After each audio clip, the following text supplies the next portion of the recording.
jukumu kuu la usimamizi wa viwango ni kuchochea biashara barani Afrika, kukuza usalama wa watumiaji na kuimarisha ushindani wa biashara. Hivyo ni wazi kuwa mkutano huu utakuwa ni jukwaa muhimu la kubadilishana uzoefu na kuunganisha juhudi zetu katika bara letu la Afrika. Vile vile, tukumbuke kuwa viwango vilivyoainishwa ni muhimu sio tu kwa kuwezesha biashara, bali ni muhimu katika kulinda mazingira na kuwezesha upatikanaji wa masoko na kusaidia wajasiriamali wadogo na wakati, yani SMEs, kutekeleza kikamilifu shughuli zao. Wito wangu kwenu, kila mmoja wetu kuhakikisha anaitumia vyema fursa hii na kuhakikisha malengo ya mkutano huu yanafikiwa kwa mafanikio makubwa zaidi. Ni matumaini yangu kuwa mkutano huu utaweka msisitizo juu ya umuhimu wa biashara ya haki, ambayo ni ushirikiano wa biashara uliotokana na mazungumzo, uwazi na heshima, kwa lengo la kukuza usawa katika biashara za kitaifa, kikanda na kimataifa, kwa kuhakikisha wazalishaji wa Afrika, hasa wadogo na wa daraja la kati, wanapata bei nzuri na uhakika wa masoko ya bidhaa zao. Umuhimu pia utolewe kurahisisha mifumo ya udhibiti ya Afrika kuhusu viwango vya pamoja, uthibitishaji na kanuni za ubora chini ya taasisi kama vile Shirika la Viwango la Tanzania TBS na Taasisi ya Viwango Zanzibar ZBS na Umoja wa Viwango wa Afrika ARSO, pamoja na miundombinu ya ubora wa bara la Afrika. Naipongeza ARSO kwa kujitolea kuendeleza ubora wa kuunganisha miundombinu kila pahala Afrika. Hongereni sana. Dira hii inaendana na taratibu za kimataifa, hasa kanuni hati ya kiwango kimoja, kipimo kimoja, inayokubaliwa kila pahala.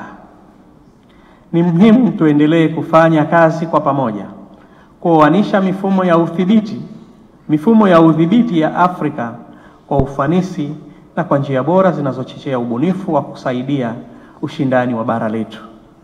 Napenda kutoa rai kwenu kupitia mkutano huu, tuendelee kuweka nia ya pamoja ya kuunga mkono viwanda vidogo na vya daraja la kati kwa kuweka mazingira bora ya ukuaji wao, kuimarisha ushindani na uzalishaji wao kwa kuwa na mageuzi ya sera, mifumo ya kibiashara, kujenga uwezo na kuweka mifumo bora ya udhibiti na kukuza utamaduni wa ubora wa viwango ambao ndio muhimu katika soko.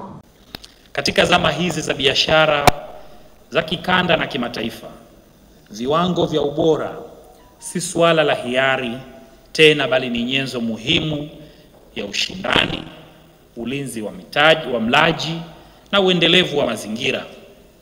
Kupitia jumuiya ya ARSO, bara la Afrika linapata fursa ya kujenga msingi imara wa kushirikiana kama Waafrika katika kuainisha viwango vyetu, kufungua masoko ya ndani ya Afrika kupitia African Free Continental Trade Area, Continental Free Trade Area, na kuiweka Afrika katika nafasi ya heshima kwenye soko la dunia. Jamhuri ya Muungano wa Tanzania kwa upande wake inachukulia suala la viwango kama ajenda ya kimkakati katika kukuza uchumi wa viwanda, biashara ya kidijitali, uendelezaji wa bidhaa za asili na matumizi salama ya bidhaa zinazoingia sokoni.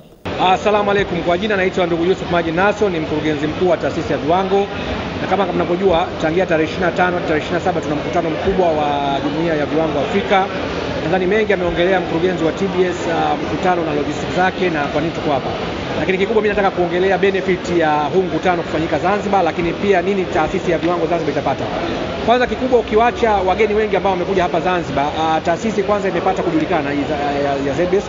Ukijua katika taasisi, ukiziangalia taasisi yetu imeanzishwa mwaka 2011. Kwa hiyo takriban tuna kama miaka 13, bado ni taasisi changa. Lakini kwa kupata ugeni mkubwa kama huu hapa leo hii, taasisi imepata network kubwa sana ya wageni, lakini pia imepata kujulikana katika level ya kimataifa. Hilo kwa upande wa nini, lakini pia katika level ya technical. kuna viwango ambavyo leo vimepitishwa hapa Zanzibar siku ya Jumatatu na Jumanne, ambavyo itakuwa ni declaration ya viwango vilivyopitishwa Zanzibar. Hiyo pekee kwanza inaiweka ZBS katika platform ya kimataifa. Lakini kingine kikubwa ni wafanyakazi ambao wako hapa leo. Ukiona wafanyakazi wengi wa ZBS wako hapa, wanapata network na kujua wenzao wanafanya nini. Kwa hiyo limekuwa ni jambo kubwa sana na wageni wetu wameappreciate sana hili jambo. Lakini kikubwa kingine ambacho impact kubwa ambayo imepata ni ile impact ya kiutalii. Ukiwacha hizi wageni kwa hapa na kukaa hapa Zanzibar, Zanzibar pia imeweza kujitangaza katika level ya kiutalii. Wageni wetu katika schedule zao siku ya Alhamisi na Ijumaa watatembelea vivutio mbalimbali ambao viko Zanzibar hapa leo hii na wataenda kuviangalia, na tunaamini hilo litaongeza ile chachu ya utalii hapa Zanzibar. Lakini pia ni kuunga jitihada za Mheshimiwa Rais za kuifungua Zanzibar katika utalii wa kimikutano. Rais amekuwa ni muumini mkubwa sana wa kuifungua Zanzibar, tukiwacha ule utalii wa kizamani unaitwa traditional tourism. Sasa hivi tourism imetanuka zaidi. Kwa hiyo sasa hivi tunataka kwenye tourism sasa hivi ya mikutano, na hili ni hapa leo tunaona takriban watu 300 wamekuja hapa, na katika mkutano huu rais wa ISO, yani kile chama cha viwango duniani, ambao kila mwaka nao wanafanya mikutano yao. Mkutano unaofuata unategemea kufanyika Rwanda mwezi wa 10. Tumeongea nao na tukawaambia mkutano unaofuata baada ya hapo sisi tuko tayari kama nchi, lakini kama Zanzibar kuhost mkutano wa ISO ambao ni mkutano wa dunia. Sasa huu ukiwacha Afrika, ule wa dunia mzima ambao kuna nchi wanachama karibu 175, tuulete hapa Zanzibar tufanye. Kwa hiyo ni jambo kubwa kwa Zanzibar ambalo leo tumeweza kufanikiwa hili, na watarudi watalijadili. Naamini mwaka kesho au mwaka unaokuja inshallah tukiwa hai ISO itafanyika hapa Zanzibar.